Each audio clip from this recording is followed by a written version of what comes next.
Another problem appears to be looming over Europe at the moment. Europe is already having problems finding alternatives to Russian oil and gas as it imposes an embargo on Russia in the midst of the crisis. And now it may soon have to beg for food as well.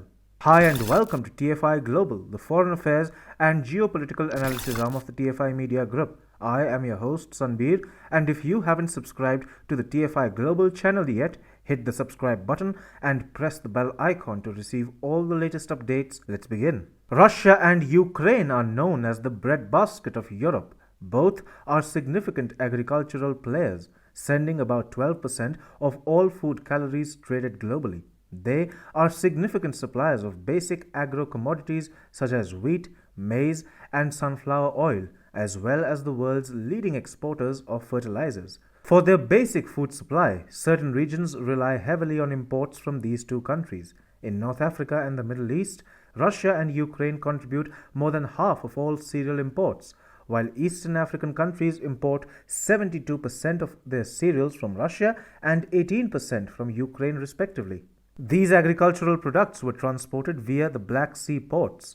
Before the conflict, Ukraine used to export 98% of its cereals and oilseeds across the Black Sea at a rate of up to 6 million tons per month. However, because most of these ports have been taken over by Russia, transporting food grains into Europe and other parts of the world has become extremely difficult. Against this backdrop, the United Nations recommended a plan to build a marine corridor for Ukrainian exports. Turkey, however, has shattered all of these idealistic dreams.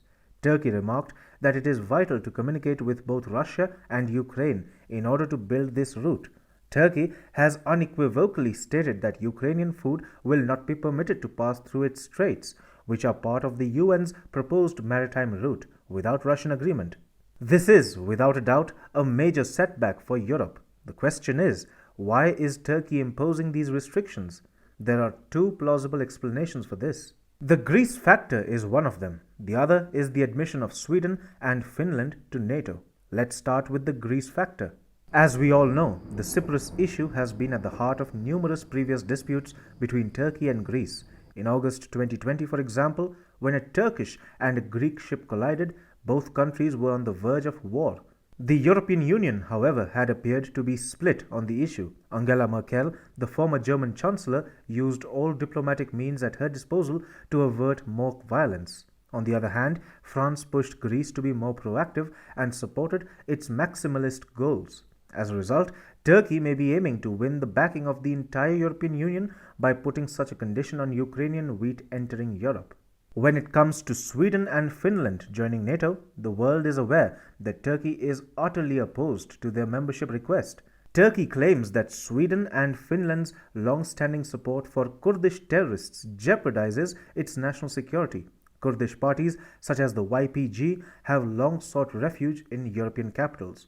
Turkey also claims that the Nordic countries provide safe havens for the Gulen organization, which it accuses of being involved in a 2016 coup attempt.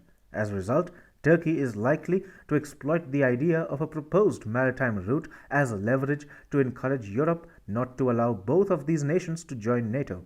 Turkey appears to be aware of when and how to strike the appropriate chords. The Turkish president, Recep Tayyip Erdogan, seems to have clearly won this game against the European Union.